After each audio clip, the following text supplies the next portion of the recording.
बात करेंगे गौरिहार क्षेत्र की, जहां पर कल प्रदेश भाजपा अध्यक्ष बीडी शर्मा छतरपुर जिले के दौरे पर थे। उन्होंने चंदला पहुंचकर शासकीय नवीन महाविद्यालय का लोकार्पण भी किया। साथ में उच्च शिक्षा मंत्री मोहन सिंह यादव भी मौजूद थे। उसके बाद प्रदेश अध्यक्ष बीडी शर्मा का गौरिहार दौरा था, जहां पर उनका जनपद सभागार प्रांगण में मंच भी सज धज कर सभा के लिए तैयार था। लेकिन रात करीब 9:30 बजे वह गौरिहार पहुंचे हैं, जिसके चलते वह महज खाना पूर्ति करते हुए जनपद कार्यालय में कुछ देर बिताते हैं और मंच पे ना भाषणबाजी बयानबाजी करते हुए सीधे वहां से छतरपुर के लिए रवानगी कर जाते हैं। इसी बीच जो मंच बीडी शर्मा के लिए सजाया गया था, जो सभा को संबोधित जहां पे करना था बीडी शर्मा को, उस मंच से दुखद खबर भी सामने आ गई। बता दें कि करंट की चपेट में आने से 18 वर्षीय हुक्का अहरवार की मौत भी हो गई है। यानी कि अगर उस मंच को प्रदेश अध्यक्ष बीडी शर्मा के साथ जो भी भाजपा नेता या जो भी उनके कार्यकर्ता साझा करते तो वो भी इसका शिकार हो सकते थे। लेकिन एक अच्छी घड़ी से के कारण बीडी शर्मा वहां से बच निकले और सभा को संबोधित नहीं किया, और यही कारण है कि वहां पर एक बड़ी घटना होते होते बची हुई है। तमाम जानकारी के साथ हमारे साथ गौरिहार संवाददाता उदय अवस्थी फोन लाइन पर मौजूद हैं। उदय, बीडी शर्मा का दौरा रात्रि 9:30 बजे जनपद कार्यालय पहुंचते हैं, लेकिन मंच साझा नहीं करते और कुछ ही देर बाद मंच से एक 18 वर्षीय युवक हुक्का अहरवार की मौत की खबर आती है। क्या कुछ पूरा मामला है? सुबह करीबन 6 बजे ये जानकारी लगी कि कोई जो है लड़का मंच के नीचे पड़ा हुआ है मृतक अवस्था में। ये सब तब जाकर के आनंद फानंद में तब जाकर के 11 बजे प्रशासनिक अधिकारी वहां पर जाकर के पहुंचे। हालांकि पुलिस मौके पर रात में ही थी और रात भर पुलिस रही, लेकिन कहीं ना कहीं तो लापरवाही देखिए है। या तो रात को ही करंट आ गया था, या तो वो रात को ही खत्म हो गया था हुक्का अहरवार, तो इसको दबा कर रखा गया। तो कहीं ना कहीं किसके ऊपर ये लापरवाही थोपी जाए, प्रशासन के ऊपर थोपी जाए या नेताओं के ऊपर थोपी जाए, लेकिन उस मृतक का मौत का जिम्मेवारी कौन लेगा आखिरकार? उदय, क्या मृतक के परिजनों से अब तक कुछ बात हो पाई है?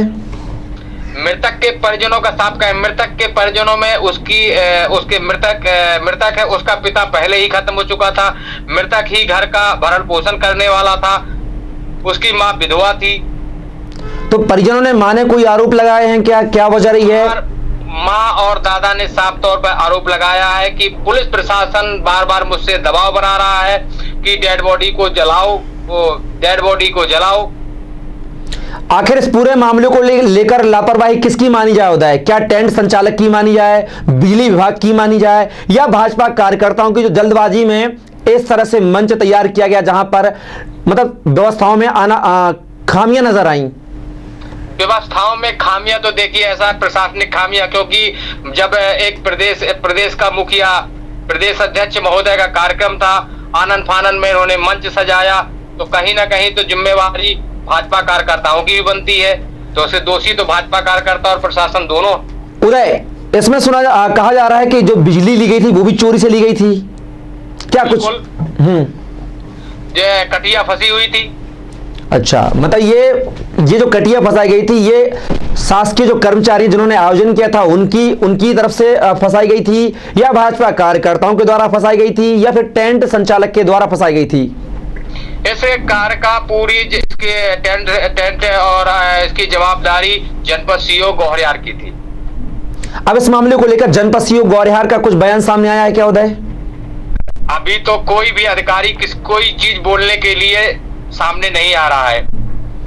चलिए उदय, आप तमाम जानकारी आपने हमारे साथ साझा की, उसके लिए आपका बहुत बहुत शुक्रिया। आप पूरी घटनाक्रम पर नजर बना रखिएगा जी। तो ये थे हमारे साथ हमारे गौरिहार संवाददाता उदय अवस्थी, जिन्होंने पूरे घटनाक्रम को लेकर जो पूरी खबर है वो हम तक साझा की है। बहरहाल देखना होगा कि लापरवाही की जो गाज है वह किस पर गिरती हुई नजर आएगी। तो खबर सीधे गौरिहार से बता रहे हैं, जहां पर कल बीडी शर्मा की 9:30 बजे सभा थी, लेकिन बीडी शर्मा का समय कम होने की वजह से वो महज कार्यालय में जनपद कार्यालय से मिलकर और छतरपुर के लिए रवाना हो गए। वहीं रात 10 बजे उसी मंच से, जिस मंच से बीडी शर्मा को जनता को संबोधित करना था, उसी मंच के नीचे एक 18 वर्षीय युवक हुक्का राम अहरवार की करंट लगने से मौत का मामला सामने आया है। हमारे साथ कांग्रेस से जिला प्रवक्ता अभिलेख खरे जी फोन लाइन पर मौजूद हैं। खरे जी, प्रदेश अध्यक्ष भाजपा की एक सभा होती है, सभा लेकिन टल जाती है किसी कारणवश, लेकिन उसी मंच से, जिस मंच पे प्रदेश अध्यक्ष बीडी शर्मा को बैठना था, वहीं से हुक्का राम अहरवार जो मंच का पूरा देखरेख कर रहा था, मंच को सजा रहा था, उसकी मौत हो जाती है करंट लगने से। किसकी लापरवाही मानते हैं आप इसमें? देखिए, इस पूरे मामले की लापरवाही सामने आती है। जो आयोजक वहाँ पर है, जी, जिन्होंने इस कार्यक्रम का आयोजन किया हुआ है, जी, उनकी एक पूर्ण तरीके से लापरवाही सामने उजागर हो रही है। जी, उन्होंने विद्युत कनेक्शन लिया, जी, रूट से लिया, जी, रूट से लिया, उसमें उन्होंने अपनी अनुमति समय सीमा भी लेकर, क्योंकि जब इतने बजे अनुमति दे रहे हैं, जी, अगर इस तरह की आयोजन पर विद्युत सप्लाई की अनुमति ली गई है, जी, और उसमें लापरवाही हो रही है, जी, अनुमति नहीं ली गई, जी, वो लापरवाही का विषय है। और जिसके कारण से बच्ची की मौत हुई है, पुलिस को जी, उनके खिलाफ हत्या का मामला दर्ज करते हुए और उसके साथ न्याय तभी संभव हो पाएगा जब उन आयोजक मंडल के ऊपर आपराधिक मुकदमा पंजीबद्ध होगा और उसे न्याय दिला पाएंगे। अभिलेख जी लाइन पर रहेगा, हमारे साथ भाजपा जिलाध्यक्ष मलखान सिंह फोन लाइन पर जुड़े हुए हैं। मलखान जी, एक कांग्रेस की तरफ से है कि मामला दर्ज होना चाहिए पूरे मामले को लेकर, एक बड़ी लापरवाही, ना समय सीमा निर्धारित की गई है, अवैध तरीके से लाइट फांसी गई है, वहां पर मंच के लिए कटिया लगाई गई थी। क्या कहेंगे आप इस पूरे मामले को लेकर? हेलो, हाँ मलखान सिंह जी, आप पर आरोप लग रहे हैं कि भाजपा पार्टी ने कोई समय सीमा तय नहीं की थी सभा को लेकर, और लाइट भी अवैध तरीके से फंसा रखी थी कटिया करके। क्या कहेंगे आप? नहीं, ऐसा कुछ नहीं है। वो वही बगल के मकान से उसमें लाइट आई थी टेंट पर। जी, अब उसमें थोड़ी सी लापरवाही टेंट वाले की जो हो गई कि उसने टेंट निकाला नहीं तत्काल। जी, टेंट ना निकालने से वो टेंट वाले का लड़का था, वो सामान उठाने करने वाला, जी, तो वो लापरवाही का शिकार, वही उसकी लापरवाही हो गई टेंट वाले की। जी, जैसे कार्यक्रम हुआ तो निकाल लेते हैं अक्सर टेंट को लेकर, लेकिन वो लड़के रखते हैं उधर। जी, लेकिन मलखान जी, अगर उस मंच से अगर बीडी शर्मा सभा को संबोधित करते तो क्या होता? एक बड़ी घटना घटित नहीं होती वहां पर? नहीं होती, क्यों नहीं होती? तो क्या जो वहां के व्यवस्थापक थे, जिन्होंने व्यवस्थाएं की थी, क्या उनकी जिम्मेदारी नहीं बनती थी कि एक बड़ी लापरवाही को पहले से भांप लिया जाता, उस अनियमितता को दूर किया जाता? नहीं, कहीं ना कहीं लापरवाही तो है। अब उसमें कहाँ किस तरह की लापरवाही है ये तो अपन को डिटेल से नहीं है जानकारी। अच्छा, लेकिन ये जानकारी मिली कि टेंट वाले का लड़का था, वो सो गया उधर ही। अच्छा, रहते नहीं वो सामान रखने के। जी, जी, जी, मलखान सिंह जी, यहाँ पर मेरे दो सवाल हैं। मृतक परिवार को क्या सरकारी लाभ पहुंचाएगी भाजपा पार्टी, क्योंकि कहीं ना कहीं पार्टी के आयोजन को लेकर उसकी मौत हुई है। दूसरी चीज, जो जिम्मेदार अधिकारी है जनपद सीओ, जिनके द्वारा वो कार्यक्रम आयोजित किया गया था, उन पर किस तरह की गाज गिरेगी? सत्ता पार्टी के आप जिला अध्यक्ष हैं, क्या कहेंगे? ये अपने अधिकारियों से बात हुई है जी, अपने पास जितनी से ज्यादा उनको लाभ पहुंचाने की अपन कोशिश करें, ज्यादा से ज्यादा प्रयास हो, उतना लाभ उनको। तो आदरणीय सांसद जी का भी कहना है, कल जो कहते सांसद जी, उनका भी कहना है कि हम पूरी कोशिश करेंगे कि उसके साथ न्याय हो। लेकिन जिम्मेदार से भी मेरी बात हुई, जी, विधायक जी से भी मेरी बात हुई, उन्होंने भी कहा अध्यक्ष जी जहाँ भी जिस तरह की उस परिवार को जरूरत पड़ेगी, जो हम अपनी तरफ से और प्रशासन की तरफ से जो भी दिलवा सकते हैं, ज्यादा से ज्यादा उनका मदद करने का प्रयास करेंगे। लेकिन जिम्मेदार अधिकारी पर क्या होगा अध्यक्ष जी? उस पर किस तरह से कार्रवाई करेंगे आप? अब इसमें जिम्मेदार अधिकारी जो होगा वो जांच का विषय है, अपन देखते हैं उसमें कौन जवाबदारी देता है, उसकी कहाँ जवाबदारी जा रही। मलखान सिंह जी, खिलाफ भी कार्रवाई होगी। मलखान सिंह जी लाइन पर रहिएगा। कांग्रेस के अभिलेख जी सुन रहे हैं आप? मैं इसमें यही कहना चाहूंगा जी, जब जिससे हम उस लापरवाही को स्वीकार कर रहे हैं कि लापरवाही हुई है, जो दोषी आयोजक मंडल है उसके ऊपर ही हत्या का मुकदमा दर्ज होना चाहिए और उस पीड़ित परिवार को मुआवजा दिलाएगा कौन? जब ये लोग अपनी लापरवाही मानने को तैयार नहीं, तो केवल बतौलेबाजी परिवार के जीवन को हरण का प्रश्न तो हमेशा खड़ा रहेगा। जिलाध्यक्ष जी, अभिलेख जी, बिल्कुल अभी इसमें भाई साहब लापरवाही सिद्ध नहीं हुई है। हाँ। लापरवाही सिद्ध होगी तो निश्चित उनके खिलाफ कार्रवाई होगी। जिलाध्यक्ष जी, एक व्यक्ति की मौत का मामला सामने आता और आप कहते हैं लापरवाही सिद्ध नहीं हुई है। अभिलेख जी मेरा सवाल हो जाने दीजिए। अभिलेख जी 1 मिनट रुकिए आप।